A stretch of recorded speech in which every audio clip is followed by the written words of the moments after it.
Good evening, class. So far, we've only analyzed motion in one dimension, for the x direction, which is left and right, and the y direction, which is up and down.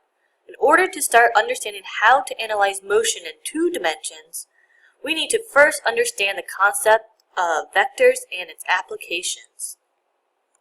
Do you recall the definition of a vector and a scalar? Correct! A vector has direction and magnitude, where a scalar only has magnitude. Direction can be indicated by the plus or minus sign in front of the number to provide information on whether the vector is pointing left or right, or up and down, or even north and south, east and west.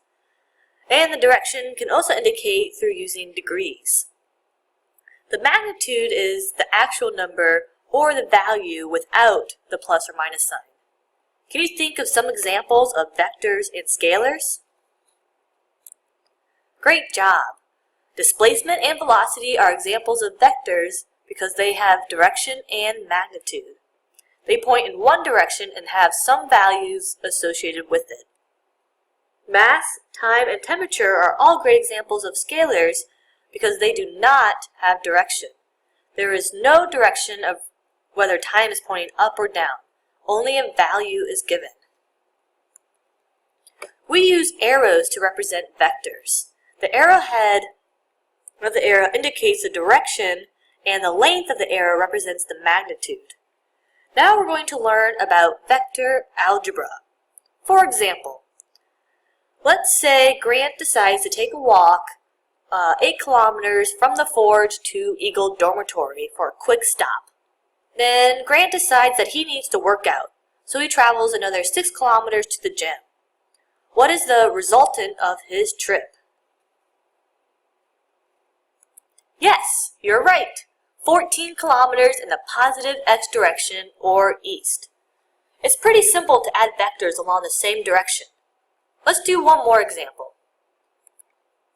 Let's say that after Grant walks 8 kilometers from the Forge to his dorm in Eagle, he decides to hang out with his pals in Dio.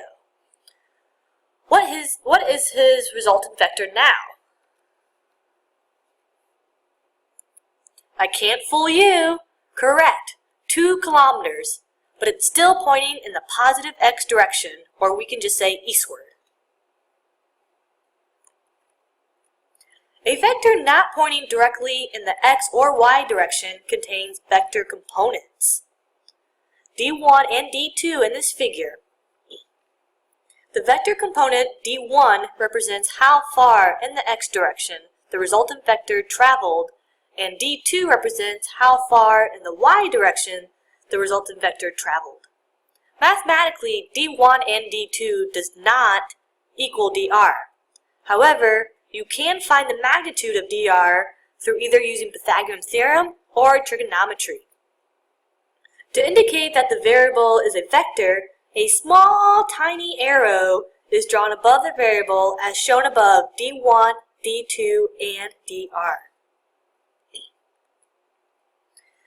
If you want to visually add vector components together to obtain the resultant vector without using a coordinate system, there's a method called the tail to tip. In this example, 3 vectors are added together by connecting the tail to tip.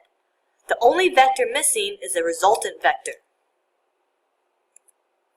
The resultant vector is the only one drawn backwards. This makes sense because you go from V1 to V3. See if you can redraw this tail-to-tip diagram, but in a different order, and see if you get the same result. Another method also used to visually add vector components together is a parallelogram, as seen in figure B. As previously discussed, every vector on a coordinate system has components. Typically, the components are labeled Vy and Vx. So Vy and Vx are the component vectors for the vector V. The direction of the vector V is defined by the angle in this example.